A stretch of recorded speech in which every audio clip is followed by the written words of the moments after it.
Recientemente en el programa Pregunta Yamit, de Yamit Amat, de CMI, el noticiero, escuchaba yo con mucha atención una entrevista que le realizó la señora ministra de Comercio, Industria y Turismo de la República de Colombia.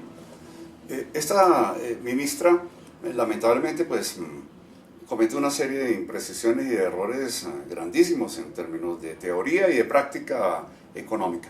El más protuberante de todos, pienso yo, en el cual también cae el mismo entrevistador, es plantear la pregunta para una encuesta que se hace siempre al final del programa. Y consiste en preguntarle al televidente si está de acuerdo o no con que, como dice la ministra, no se debe hablar de política, no se debe aplicar la política, no se debe intervenir en política, no se debe mezclar la política con las empresas y con la economía. Aparentemente tiene ella razón, aparentemente el mismo entrevistador, el periodista, la apoya, y finalmente cuando uno ve los resultados de la encuesta encuentra que más del 80% de quienes responden la pregunta opinan a favor de que no se mezcle la economía con la la política con la economía y la empresa, que no se haga política con la economía y con las empresas. Desde todo punto de vista, desde todo orden, es una respuesta totalmente absurda, sobre todo viniendo de una ministra de Comercio, Industria y Turismo. Cuando yo hablo de economía, normalmente hablo de política. Cuando hablo de política económica, estoy hablando sobre toma de decisiones del Estado en relación con la economía. Y la economía, pues, es un conjunto de relaciones sociales entre las personas, entre los productores, los consumidores, entre quienes intercambian, distribuyen, comercializan, canjean, importan, exportan, extraen, exploran, transforman bienes y servicios, es decir, mercancías, productos en última instancia. Por tanto, cuando se habla de economía, pues se tiene que tener en cuenta que hay políticas económicas. Todas las políticas económicas tocan lo económico necesariamente. Por ejemplo, la política tributaria necesariamente afecta a la economía, a las empresas y a las personas. La política presupuestal, lo mismo. La política fiscal, idénticamente. La política comercial, la política cafetera, la política petrolera, la política bananera, la política petrolera. Aún más, desde el punto de vista del Banco de la República, porque todo lo que anteriormente he mencionado tiene que ver con las funciones del gobierno nacional, del nivel ejecutivo del poder público. Desde el punto de vista del ente autónomo que es el Banco de la República, el Banco de la República es la autoridad por mandato constitucional en política monetaria, cambiaria y crediticia. Todas las determinaciones, todas las decisiones que toma el Banco de la República en función del dinero, de la liquidez agregada de la economía, del control de la inflación, por ejemplo, con base en el artículo 373 de la Constitución, son políticas que tienen que ver necesariamente con la economía y con las empresas y además, aún más importante, con las personas. Por tanto, es una pregunta absurda, y la respuesta que se dio por parte de la gran mayoría de las personas, y empezando por el entrevistador y por la ministra, pues es una respuesta falsa.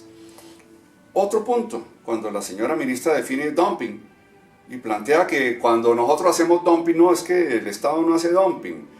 Cuando ella entiende que el dumping es una medida de carácter administrativo o de política económica con el objetivo de controlar las importaciones. No, eso se llama barreras arancelarias o no arancelarias al comercio internacional. El dumping es una cosa muy distinta. Es cuando un Estado o un gobierno subvenciona o apoya económicamente a un sector productivo, fundamentalmente el agropecuario, con el objeto de sustentarle una parte de su estructura de costos para que pueda colocar esos productos en forma de mayor competitividad, de mayor ventaja, pero pasando por encima de la equidad internacional, del justo comercio, para poder desplazar a los competidores en el mercado internacional, a otros competidores, que es lo que hacen los países ricos, fundamentalmente Estados Unidos, Canadá, la Unión Europea, Japón, en relación con países de África, por ejemplo, subsahariana, o en general de África, en su conjunto de países pequeños en Asia o en contra de América Latina. Un tercer elemento, cuando la señora ministra dice que en lo corrido del año las exportaciones han sido de 24.000 millones de pesos. No, obviamente que no son 24.000 millones de pesos. 24.000 millones de pesos es casi ridículo en términos de las exportaciones. Son 24.000 millones de dólares. Dato que no corrige en su entrevista. Y además, al plantear que más del 52% de las exportaciones que se han hecho son de carácter no minero energético, cuando uno revisa la balanza comercial o la cuenta corriente en los bienes exportados en Colombia, más del 52% lo constituyen actualmente el petróleo, el carbón, el ferroníquel, y sin tener en cuenta el oro, la plata, el platino, el hierro y otros bienes extraídos del sector minero energético. Y finalmente, una confusión que genera la señora ministra, además en el concepto de exportaciones tradicionales. Ella incluye el banano, por ejemplo. No, el banano no es una exportación tradicional, hace parte de las exportaciones no tradicionales. Las exportaciones tradicionales de la República de Colombia son el petróleo, el carbón, el café, el ferroníquel, y se le han agregado el oro y las esmeraldas.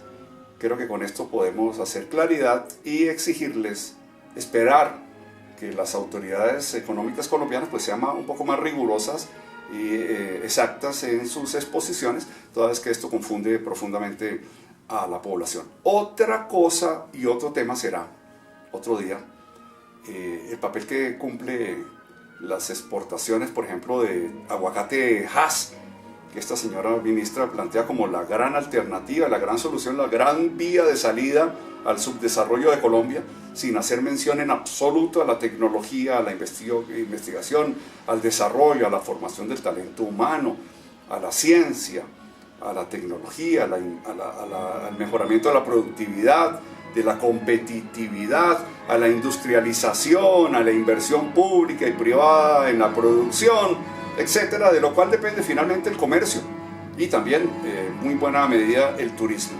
Pero esa es otra temática muy compleja que habrá que tratar en otro video.